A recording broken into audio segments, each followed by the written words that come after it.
भामाशाह समाज सेवी पार्षद जनाब इदरीस सैयद जी से मुलाकात करते हैं। इदरीस जी तारानगर के उन नुमाइंदों में हैं जो एक समाज सेवी, सेवाभावी व तारानगर के ऐसे बेरोजगार युवाओं को अरब देशों में भी इन्होंने सैकड़ों युवाओं को रोजगार दिलवाया है। ये एक ऐसे नेकदिल इंसान हैं जो शहर के दलितों पीड़ितों की सेवा के लिए हमेशा तैयार रहते हैं। इदरीस जी का मैं इंजीनियर टॉक और मेरे जर्नी चैनल के सभी दर्शक हार्दिक अभिनंदन व स्वागत करते हैं। अब नमस्कार जी, सभी को मेरा नमस्कार और सलाम और सत श्री अकाल। आज हम बात करते हैं इदरीस जी आपसे कि आपका जो जीवन है, आपने इस छोटे से जीवन में एक बिजनेसमैन की लाइफ व सारे संघर्ष किए हैं। आप इस मुकाम पर पहुंचकर कैसा महसूस कर रहे हैं? आपने अपनी पढ़ाई व आपके बिजनेस के बारे में थोड़ा जनता को बताएं तो लोग आपके बारे में जानना चाहते हैं कि इदरीस जी वार्ड नंबर 5 से पार्षद हैं, तो आपने ये जो आपकी ये जो यात्रा है, ये जर्नी है, आपने कहां से कहां तक पहुंचकर ये स्टार्ट की है, इसके लिए आप जनता को बताइए। जनता आपको सुनने के लिए तैयार है। देखो, सबसे पहले मैं मेरी पढ़ाई के बारे में बताता हूँ कि मैंने हिंदी मीडियम से पढ़कर मैं ग्रेजुएशन और मैंने एमए की हुई है। और बिजनेस में अगर बात रहे तो बिजनेस में मैंने 2007 से एक टिकटिंग की ट्रेवल एजेंसी शुरू की थी। उसके बाद में मैंने विदेश मंत्रालय से 2014 से लाइसेंस लिया, जिसमें मैंने अभी तक 1,40,000 आदमियों के करीब वहां विदेश में नौकरी करने के लिए लोगों को भेजा है। और उसके बाद में मैंने राजनीतिक में कुछ हासिल किए हैं। पार्टी ने मेरे ऊपर विश्वास किया, वार्डवासियों ने कुछ सहयोग किया, इसलिए मैंने वार्ड में मेरे को आगे होकर सब लोगों ने कांग्रेस पार्टी की टिकट दिलाई और उससे मेरे को कांग्रेस से जिताया। अच्छा, इससे मैं एक बात पूछना चाहता हूँ कि आपने चुनाव लड़ने से पहले लोगों से कौन कौन से वादे किए थे जो आज आप लोगों के विश्वास पर, जो आपको विश्वास करके लोगों ने आपको वोट दिया था, आप उनके विश्वास पे कितना खरा उतरे हो, इसके बारे में आप जनता को बताइए। जनता आपसे सुनना चाहती है। देखो, चुनाव जीतने से पहले मैंने वार्ड में जो कमियां थी वो मैंने चार्ट माध्यम की सारणी से सब कुछ लिखा था मेरे कार्यालय के दौरान, मेरे मोमेंटों के हिसाब से।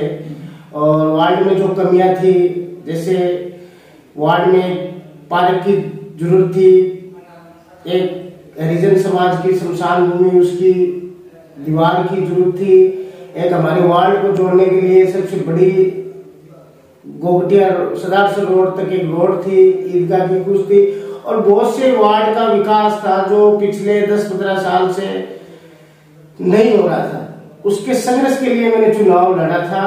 मेरा संघर्ष जारी है।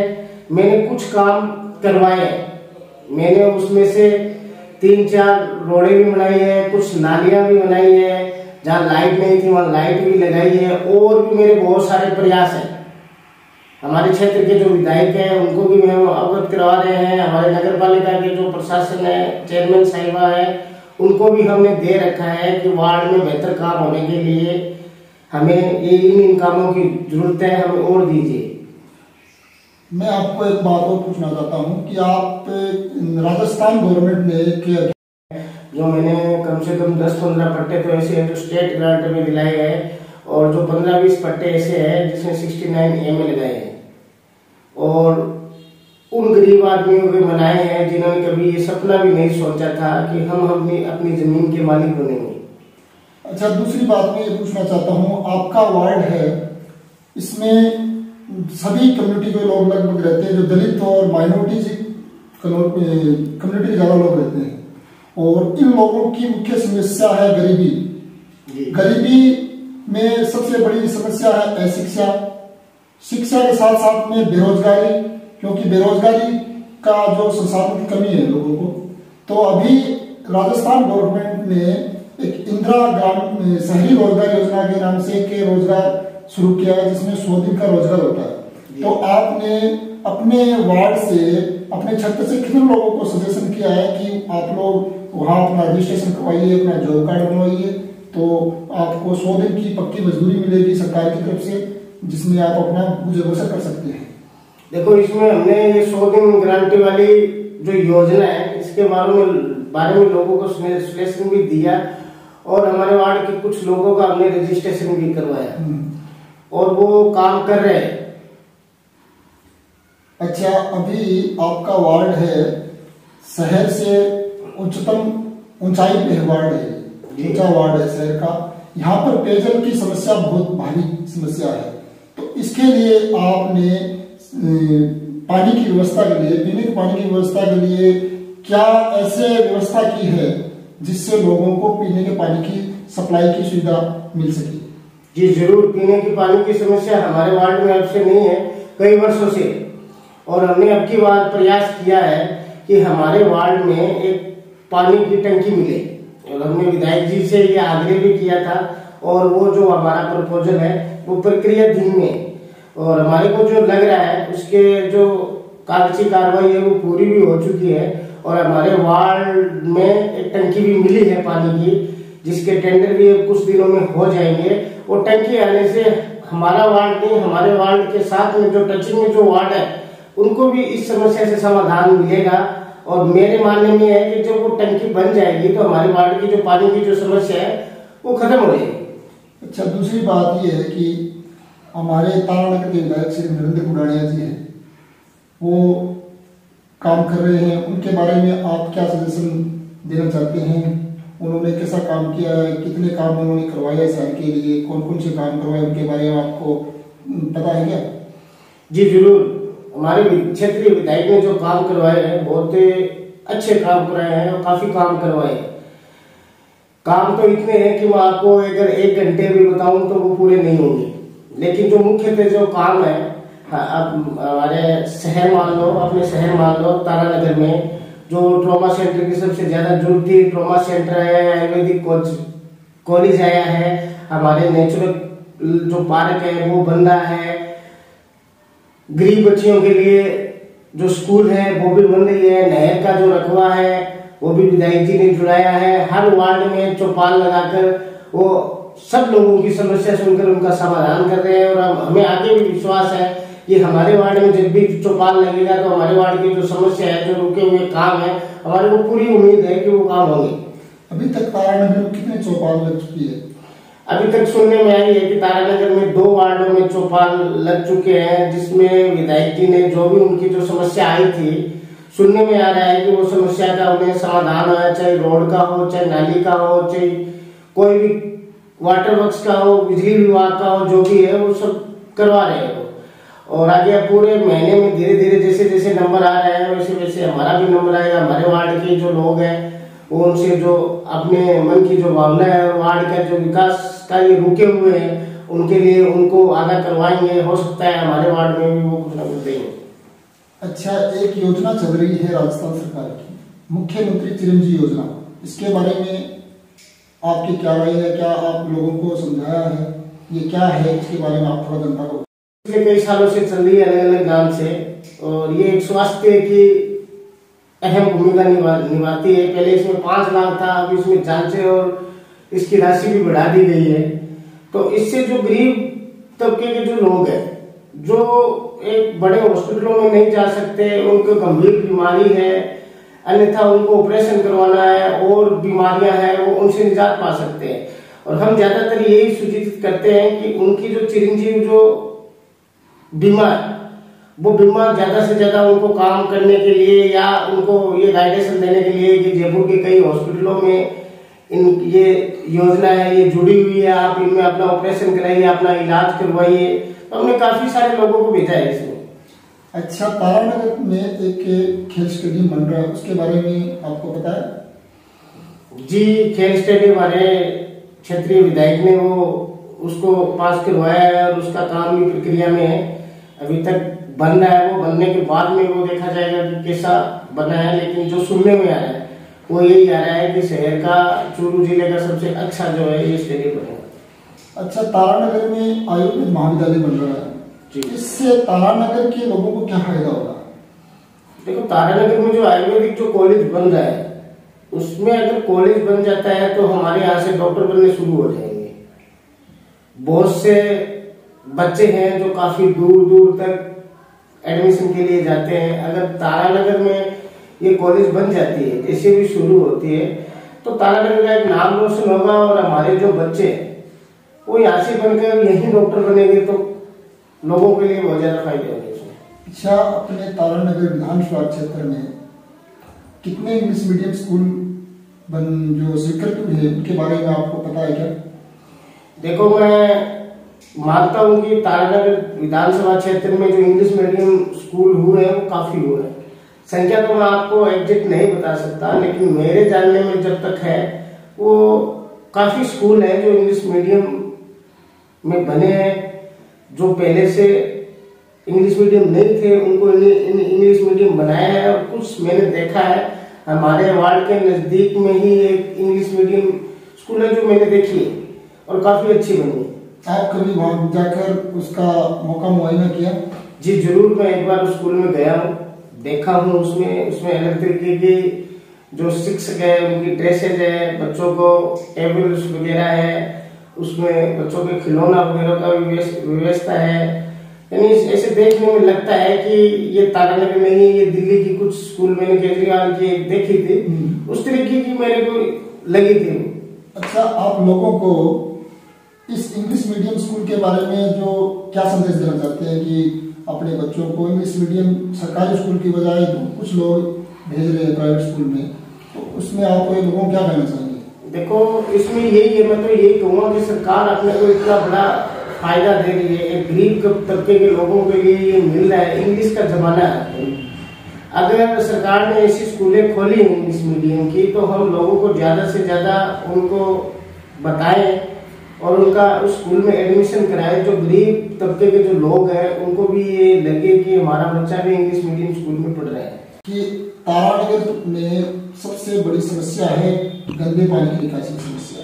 एक आपके वार्ड नंबर 5 की और 7 के आसपास की समस्या है, और एक वार्ड नंबर 1, 2, 3 की इनकी समस्या है, और शहर की एक सबसे बड़ी समस्या जो ड्रेनेज नंबर 1 है उसकी समस्या है।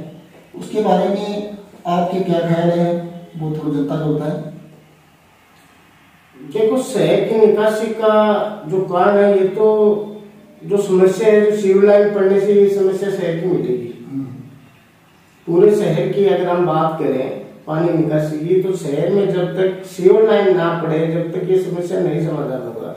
और बात हम हमारे वार्ड की करें, 5 और 7 नंबर वार्ड या 6 नंबर वार्ड हमारे टचिंग में है, इनके लिए नगर पालिका से हमने आग्रह कर रखा है। उन्होंने ड्रेनेज भी पास कर रखा है कुछ 40-42 लाख रुपए का। अगर वो हो जाता है पूर्ण तरीके से काम, तो हम ये मानेंगे कि हमारे वार्ड का जो पानी की निकासी है वो पूर्ण तरीके से हो सकेगी। अच्छा, मैं दूसरी ये कहना चाहता हूँ, आपने लगभग ये क्षेत्र से नहीं बल्कि पूरे राजस्थान से 1,40,000 लोगों को रोजगार के लिए विदेश में भेजा है। तो कभी आप पर ऐसा कोई विकट परिस्थिति आई जिसमें आपको लगा कि लोगों ने आप पर आक्षेप लगाए होंगे कि हमारा पैसा इदरीस भाई खा गया और हमें बाहर नहीं भेजा, तो ऐसी कोई परिस्थिति आई? देखो, हमने 2014 से ये काम स्टार्ट किया था, तो अभी तक तो हमारे ऊपर ऐसी परिस्थिति नहीं आई थी, लेकिन इसमें भी कुछ कारण बन जाते हैं। हमने काफी बड़ी बड़ी कंपनियों में लोगों को भेजा है, जैसे Oman, Qatar, Goa, Qatar, Saudi Arabia, gulf countries में हम लोगों को भेजते हैं। लॉकडाउन में हमारे आगे परेशानी आई थी, क्योंकि लॉकडाउन में 1200 आदमी करीब हमारे आदमी वापस आ गए थे। वो क्यों आ गए थे? क्योंकि वहां भी लॉकडाउन लग गए थे और कुछ ऐसी कंपनियां थी जो वहां भी लॉकडाउन की वजह से बंद हो गई। लेकिन हमारे को विदेश मंत्रालय से जो उनकी नियम शर्तें थी, उनकी सैलरी वगैरह थी और थी, वो पूर्ण तरीके से उनको एकदम कानूनी तरीके से यहाँ वापस भेजे थे। लेकिन कुछ लोगों ने हमारे ऊपर यहाँ आके एक्सेप्ट किया था कि हम इतने दिनों में वापस आ गए, हमारे पैसे खा गए, तो हमने उनको पुलिस प्रशासन की ओर से भी समझाया और विदेश मंत्रालय की तरफ से भी हमने उनको समझाया और उनकी जो परेशानी थी वो दूर की है।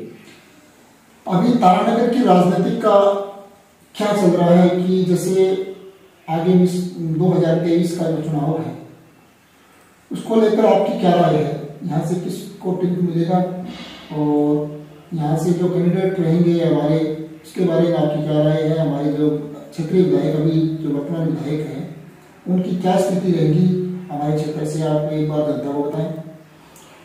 देखो, बात करें तो हम तो कांग्रेस पार्टी की, हमारी पार्टी की बात करेंगे। हमारे जो क्षेत्रीय विधायक है श्रीमान नरेंद्र जी बुगानिया, वो काफी मजबूत कैंडिडेट है और काफी काम करवाए हैं इस विधानसभा क्षेत्र में। तो हम आगे भी ये मानते हैं कि वो जो है तारानगर विधानसभा में सबसे मजबूत कैंडिडेट के रूप में उभरेंगे और हम उनके साथ जी जान से हैं। हम भी मेहनत करेंगे कि हमारी पार्टी के जो विधायक है वो आगे अधिक से अधिक वोटों से जीते और हमारा और भी तारानगर विधानसभा का जो काम है वो करवाए। शहर की दृष्टि में पिछली बार जैसे चुनाव थे 2018 के, उसमें शहर के अंदर अपने वर्तमान विधायक को 2300 वोट मिले थे। अब की बार आप कितना क्या कर लोगे कि जिससे सामने वाले जो विपक्ष के जो रहेंगे उनसे कितने मजबूत रहेंगे? देखो, पिछली बार में और अब की बार में काफी ज्यादा फर्क है। पिछली बार जो हमारे स्थानीय विधायक है बुलाने जी, उनका ये भी नहीं पता था कि ये टिकट लेके आएंगे। लोगों से उनकी मुलाकात नहीं थी। लोगों ने उनके ऊपर इल्जाम भी पीछे काफी लगा रखे थे कि ये बड़े नेता है, तारानगर में आएंगे या नहीं आएंगे। लोगों को गुमराह कर दिया था।